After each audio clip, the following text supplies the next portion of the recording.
bila nekoč, mislim, da je Gosposka ulica 29, kjer je bila nekoč Kreditna banka Maribor. To je nekdanja Fuchsova hiša.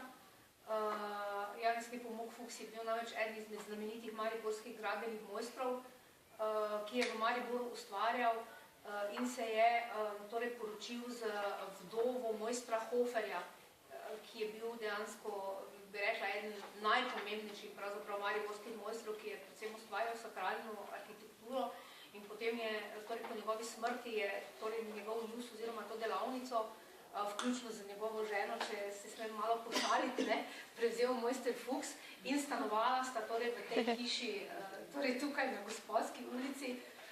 In hiša je še danes pravzaprav ima približno isto fasado, kot jo je imela takrat. In pa dve še danes najstarejši stoječi hiši v starem mestnem jedru, tukaj na Koroški ulici. To je tista, kjer je bila nekaj časa pekarna Jager v njej in pa tam, kjer je, ne vem, če je še zdaj trgovina z neko ribiško oziroma lovsko opremo. Torej ti dve hiši, ki imasta takšna majhna balkončka oziroma majhna pomola na cesto. To sta dve najstarejši hiši, ki dejansko izvirata torej še danes stoječi iz 16. stoletja.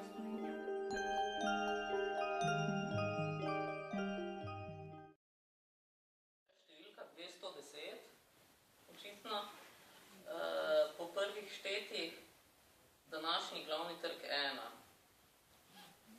Na tem mestu sta dolgo časa obstajali dve stavbi, eno, v kateri je sodilo kramarstvo, najkasneje v drugi polovici 18. stoletja je imela oblast vdova Marija Kranzauper. Leta 1763 je lastnica postala kramarka Marija Landes, vdova meščanskega kramarja Mihaela z sinom Jožefom. In tako naprej so se potem lastniki skozi čas menjavali. In potem pridemo na koncu do podatkov, skratka, sledi kar natančno opis menjavanja lastnikov, v tem primeru pa tudi menjavanja hiše same, pravzaprav, stavbe. In potem pridemo do Terezinega dvora, se pravi do velike kavarne.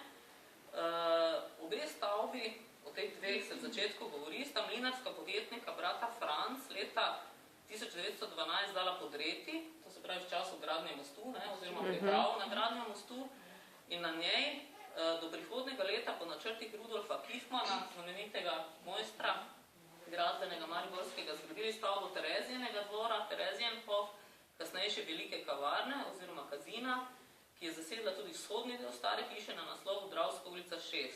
Stavba sodi med veliko arhitekturo stvarnostnega sloga, zgrajeno po načrtih arhitekta Leja Černja iz Gradca.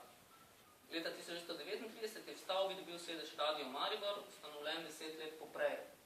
In teh podatkov je še več, ampak pogledajte, kaj vse, tudi če stavbo malo poznamo, ta je med bolj znanimi stavbami, je še vedno v enem odstavku še in še podatkov, o katerih najbrž nismo nikoli nič slišali.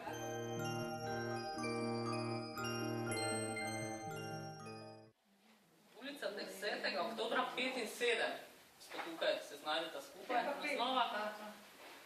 Hišna številka 142, hiša številka 142. 5 in 7 sta združeni, očitno zaradi iste parcele, iste stavbe, ista parcela. Preberemo nekaj z tega naslova. Hiša je najkasneje leta 1751 kupil meščanski mesarski mojster Jožef Kokl, ki jo je leta 1758 prodal meščanskemu slikarju Francu Pajnlihu in njegovi ženi Jožefi. Kako to vemo zdaj pravzaprav, Žiga? Iz zemljiške knjige. Zemljiška knjiga je ta vir. Slednja je leta 1763 ovdovela, leto zatem pa je lastnik hiše že bil meščanski kaznar Mihael Omerza z ženo Terezijo. Leta 1811 sta hiša in krznarski jus prešla v last Cecilije Omerza, leta 1815 pa jo je kupil krznarski mojster Krištof Šefer, ki je naslednje leto postal meščan. Kako to pomeni, da je naslednje leto postal meščan? Je da prej ni bil meščan, Maribor enostavno. Kar pomeni, da meščanstvo je bilo povezano z lastništvom hiše, Lastništvom hiše, seveda. In lastništvo hiše je pridobil z ženitvijo ali pa s pridobitvijo vrtiv. Se pravi, pogoj za to, da si bil meščan mesta, je bilo, da si bil tudi lastnik hiše. Lastništvo hiše do feudalne dobe. Zanimivo, Do konca feudalne podane dobro, seveda. Ja, ja.